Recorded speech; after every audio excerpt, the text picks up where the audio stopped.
अगर आप भी चाहते हैं बिट्टू मलंगिया इंटरटेनमेंट का ऑडियो वीडियो सबसे पहले आप तक पहुंचे, तो लाल बटन को दबाकर चैनल को सब्सक्राइब करें और बेल आइकन दबाना ना भूलें।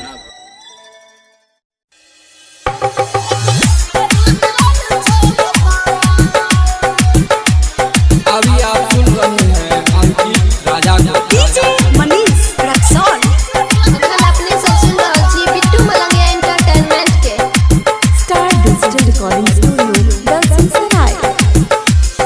शादी जे कैलाही ससुरा में गलाही तोरी के दिलवा हमार।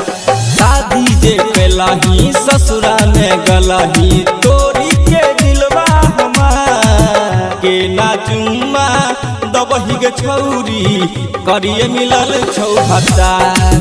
के ना चुम्मा दबही गे छौरिया करिए मिलल छौ भत्तार। डीजे मनीष रक्सौल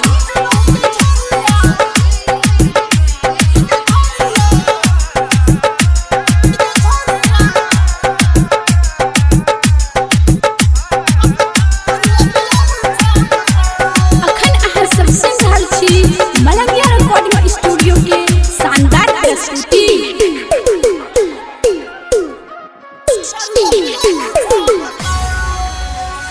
कहै रही छौरी साए हमर गोर छै, देखे में सूरतिया लागै बेजोर छै। कहै रही छौरी साए हमर गोर छै, देखे में सूरतिया लागै बेजोर छै। शौक तोहर भेलौ बेकार के ना चुम्मा दबही गे छौरी करिए मिलल छौ भत्तार। के ना चुम्मा दबही गे छौरिया करिए मिलल छौ भत्तार। डीजे मनीष रक्सौल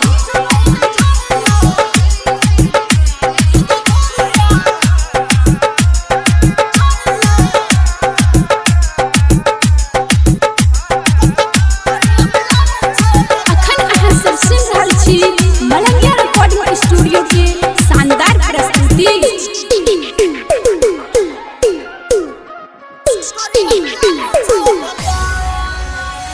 राहुल आकाश के न रहो विश्वास गे, अंकित राजा के कर के गले नास गे।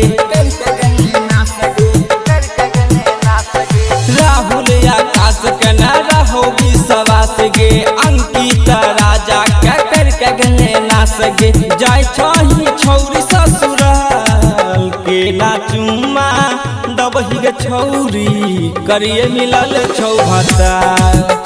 के ना चुम्मा दबही गे छौरिया करिए मिलल